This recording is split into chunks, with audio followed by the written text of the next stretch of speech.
Untuk saat ini, mami aku lagi sibuk-sibuknya, mah. Ada kerjasama baru dengan perusahaan asing. Kalau begitu, kasih ke mama nomor di sana yang bisa dihubungi. Nanti biar mama yang bicara dengan mami kamu. Permintaan mama Feni membuat Riana semakin kalang kabut.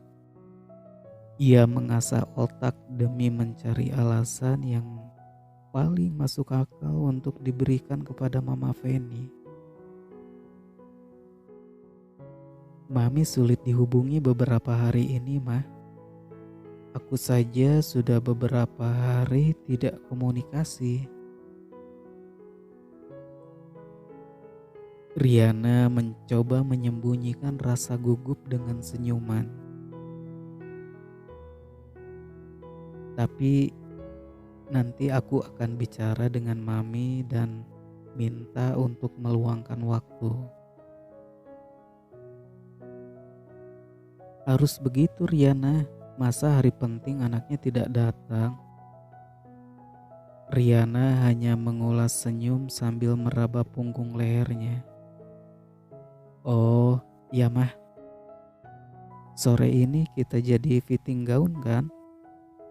Mengalihkan pembicaraan mungkin adalah jalan terbaik untuk memutus pembicaraan tentang mami palsunya. Jadi dong, mama kesini sekalian mau mengingatkan kamu dan Alfian. Jangan lupa nanti sore datang ke butik. Iya mah. Riana dapat bernafas lega setelah mama Feni meninggalkan gedung kantor. Tadinya mama Feni ingin bertemu dengan Alfian sekalian. Tetapi ternyata Alfian sedang berada di ruang rapat dan tidak bisa diganggu. Riana menghempas tubuhnya di kursi. Saat ini pikirannya dipenuhi dengan sang mami palsu.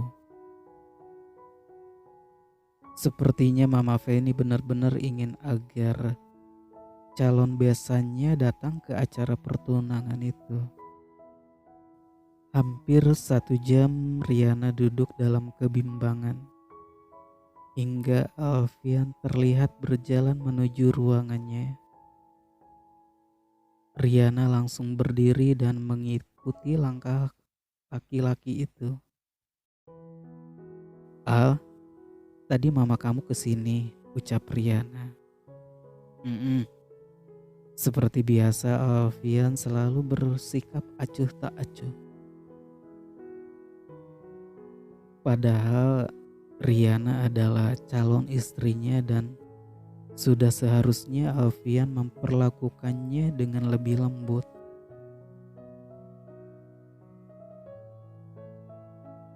Tetapi yang terjadi justru sebaliknya.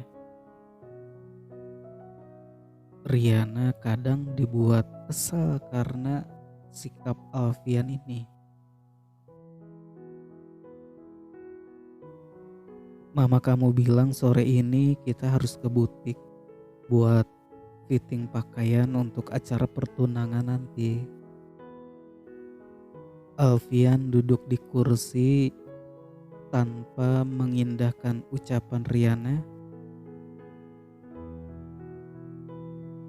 Kamu sajalah yang ke sana. Tapi Al, mama kamu minta kita berdua ke sana.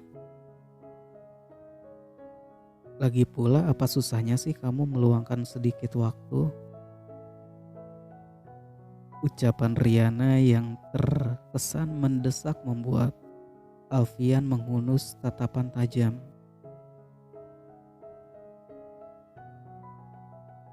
Tatapan yang membuat Riana bungkam seketika.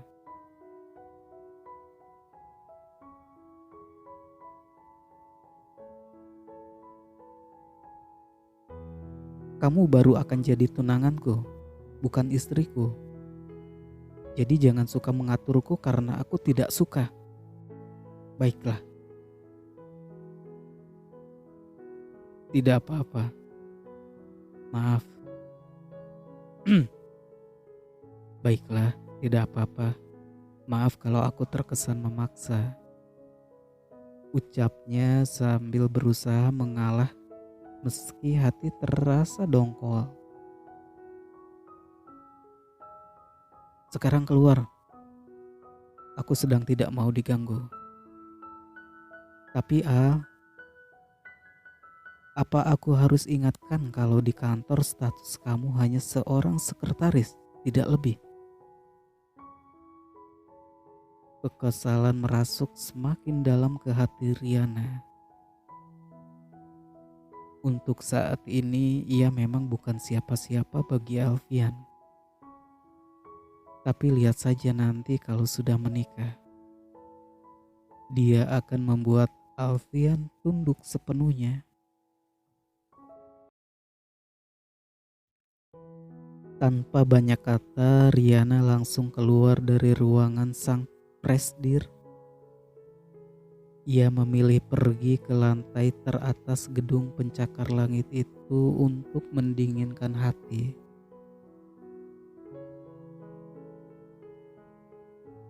Sudah dibuat panik oleh keinginan Mama Feni yang memintanya datang. Maminya, sekarang Riana harus dibuat kesal dengan sikap Alfian. Setibanya di balkon lantai atas, Riana segera menghubungi sang ibu. Butuh beberapa kali mengulang hingga panggilan terhubung. Ada apa Riana? Tumben kamu telepon ibu di jam kerja, sahut Bu Nana. Bu, ini gawat. Gawat apanya? Tante Feni minta orang tuaku datang ke pertunanganku sama Alfian. Aku harus bagaimana sekarang? Ucapan Riana membuat Bu Nana ikut panik. Seandainya saja Riana tidak mengaku sebagai anak orang kaya, mungkin mereka tidak akan serepot ini.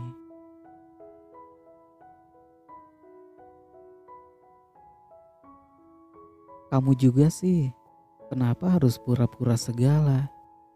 Jadi anak orang kaya. Kalau begini kan kamu sendiri yang susah. Ya mau gimana lagi Bu? Kalau Tante Feni tahu status aku yang hanya anak pembantu, mana mau dia jodohin Alfian sama aku? Ibu kan tahu itu. Iya. Jadi mau kamu apa sekarang? Ibu cariin solusi kek. Aku lagi pusing ini Bu. Bilang saja orang tua kamu sedang sibuk. Sudah Bu, tapi Tante Feni tidak mau tahu. Malah minta nomor telepon orang tuaku. Terdengar hela nafas panjang di telepon, keduanya terdiam selama beberapa saat. Hingga akhirnya Bu Nana menemukan sebuah ide untuk menyelamatkan putrinya.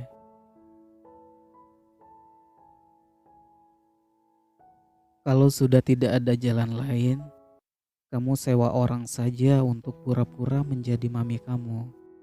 Maksudnya gimana Bu?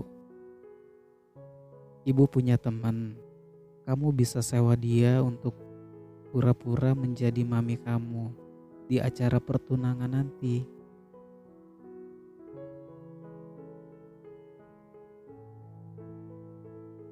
Riana terdiam sebentar sambil menimbang ucapan ibunya.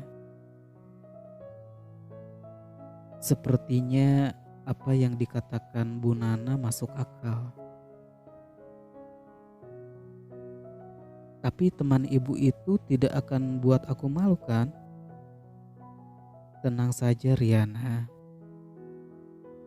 Teman ibu ini bisa diandalkan. kamu tinggal kasih dia pakaian yang bagus dan dandan cantik kayak ibu-ibu sosialita. Senyum mengembang sempurna di bibir Riana. Perlahan rasa takut dan khawatir yang dirasakannya menghilang. Ibunya itu memang pintar kalau urusan mengelabui lawan. Makasih Bu, Ibu memang pintar.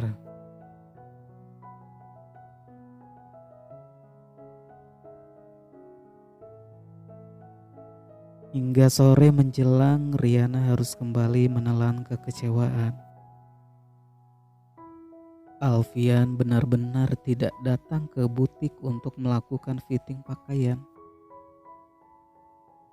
Sehingga Riana harus menanggung malu dan menjadi tontonan beberapa karyawan karena datang seorang diri tanpa calon suaminya.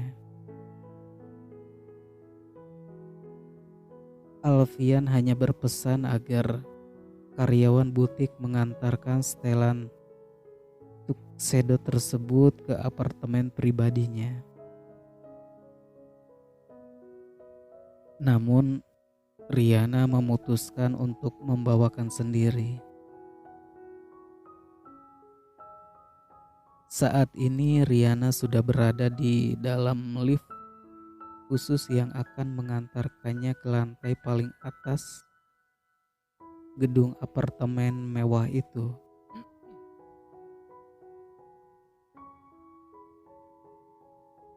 Sejak masuk, ia tak henti-hentinya mengagumi kemewahan yang memanjakan mata. Unit biasa di apartemen itu saja sangat mewah. Apalagi milik Alfian yang merupakan unit penthouse.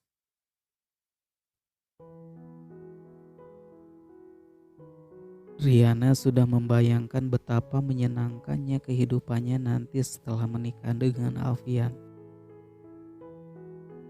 Semua orang akan tunduk dan hormat kepadanya. Ia tak perlu lagi bekerja karena tinggal menunggu transferan dari suami. Selain itu, Alfian pasti akan memberinya kartu belanja tanpa batas. Aku akan bisa beli mobil mewah,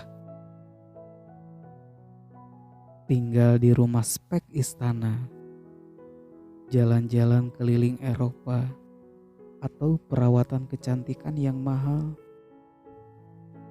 di salon tanpa harus ngutang. Selamat tinggal kemiskinan. Pintu lift akhirnya terbuka. Riana melenggang menuju pintu satu-satunya yang ada di sana dan menekan bel berulang-ulang. Hingga beberapa menit pintu akhirnya terbuka dan memunculkan sosok Alfian yang hanya menggunakan handuk putih terlilit di pinggang. Sepertinya ia baru saja selesai mandi.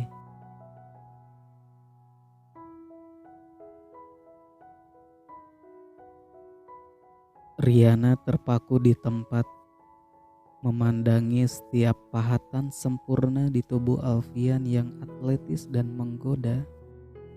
Riana bahkan hanyut dalam aroma segar yang tercium dari tubuh laki-laki itu. Kenapa kamu yang datang? Kalimat sarkas itu menjadi sambutan pertama bagi Riana. Alfian bahkan belum mempersilakannya untuk masuk.